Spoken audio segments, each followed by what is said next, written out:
कि भाई इतने कड़क नेता के को अंकुश लगाने के लिए एक ब्यूरोक्रेट की जरूरत क्यों है? नहीं, मुझे नहीं लगता कि ये अंकुश लगाने का ये तरीका जो है ना इनका अपना, मुझे जो लगता है, देखिए, अगर अरविंद शर्मा ने 1.25 साल पहले as secretary government of India और पीएम के नाक का बाल होते हुए रिजाइन किया है, तो महज एमएलसी बनने के लिए झुंझुना पकड़ने के लिए नहीं आया वो आदमी। इसके पीछे प्राइम मिनिस्टर का कोई एजेंडा होगा। ये भी सोचना बिल्कुल ही बेवकूफी की बात है कि उनको कोई मुख्यमंत्री बना देगा। ना उन्होंने खुद सोचा होगा मुख्यमंत्री बन जाएंगे, क्योंकि इतना तो पॉलिटिकली शार्प लोग हैं नरेंद्र मोदी की कि वो एक नॉन पॉलिटिकल आदमी को चीफ मिनिस्टर यूपी का नहीं बनाएंगे। लेकिन फिर भी जो पर्पस उनका रहा होगा वो तो निश्चित ये रहा होगा किसी तरीके से योगी आदित्यनाथ पे के ऊपर एक राइडर बैठाना।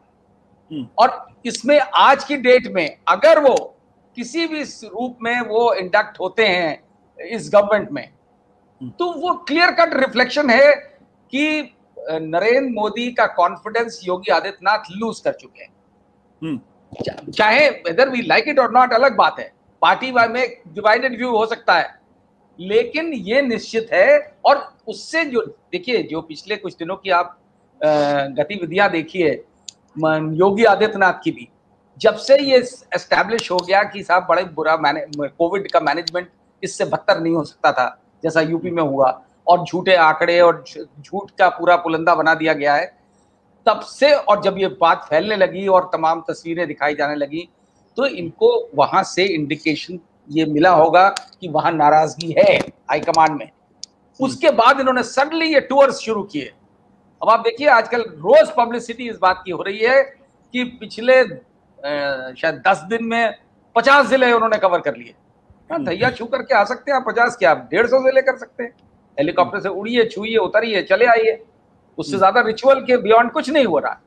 लेकिन ये एक्सरसाइज क्यों हुई? क्योंकि उनको खतरा पैदा हुआ कहीं से कि किसी तरीके का, क्योंकि कुछ भी बना दिया जाए उन्हें, ए.के. शर्मा को, उनका गवर्नमेंट में इंडक्शन जो है, इसका मतलब है कि इनके ऊपर एक अंकुश लगाया जा रहा है।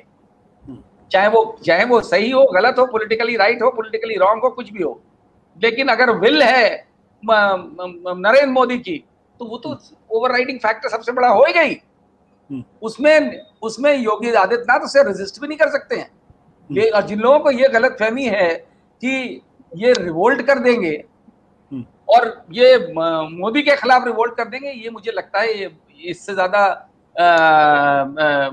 जो है इम्प्रैक्टिकल थिंकिंग हो नहीं सकती। देखिए आप लोग, हम लोग सब भूल रहे हैं कि योगी आदित्यनाथ जो उनके जो आज तेवर है, वो उनका बेसिक कैरेक्टर इस तरीके का नहीं है कि वो इतने एग्रेशन में कुछ भी कर सकते हैं। कुछ भी कर सकते, कुछ भी का मतलब है कि प्राइम मिनिस्टर के खिलाफ बगावत। वो आप देख लीजिए, जब ये इनको मुलायम सिंह यादव ने जेल भेजा था, उसके बाद पार्लियामेंट में फूट फूट के रोए थे। कोई भी मजबूत नेता पब्लिकली आंसू नहीं बहाता इस बात के लिए कि उसे प्रताड़ित किया जा रहा है। उससे सिर्फ आदमी की वीकनेस दिखती है, और जो आदमी इतना कमजोर हो वो रिवोल्ट की सोच भी नहीं सकता, और वो भी नरेंद्र मोदी जैसे प्राइम मिनिस्टर के खिलाफ। लोग यही सोच के कर रहे हैं कि इसलिए उनको जो है वो, मुझे अल्टीमेटली जो प्राइम मिनिस्टर ने तय किया है वो किसी भी फैक्टर के बावजूद भी वो होगा।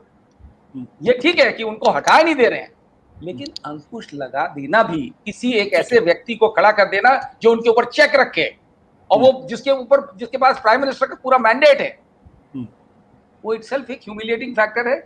एक आदमी के लिए जो 4 साल से मुख्यमंत्री है और 1 साल लास्ट ईयर बचा है, उसका कुछ 10-8 महीने बचे, तो ये इतना सिंपल नहीं है जितना दिखता है। और मुझे नहीं लगता है कि उनको उनकी जो पावर को ओवर एस्टिमेट किया जा रहा है कि वो ये नहीं होने देंगे, वो ये नहीं, उनके हाथ में नहीं है, हाथ में मोदी के। ठीक है शरद जी, जो चीज शरद प्रधान जी ने कही हो, ये वही जो राम रचि रखा, जो मोदी जी चाहेंगे होगा वही अंत में। यहाँ राम कोई और है। राम कोई और। आप सहमत है इस बात से शरद जी? मैं आपके पास बिल्कुल शरद जी, आप सहमत इस बात से? बिल्कुल सहमत। सत्य हिंदी का ऐप डाउनलोड करें गूगल प्ले स्टोर पर।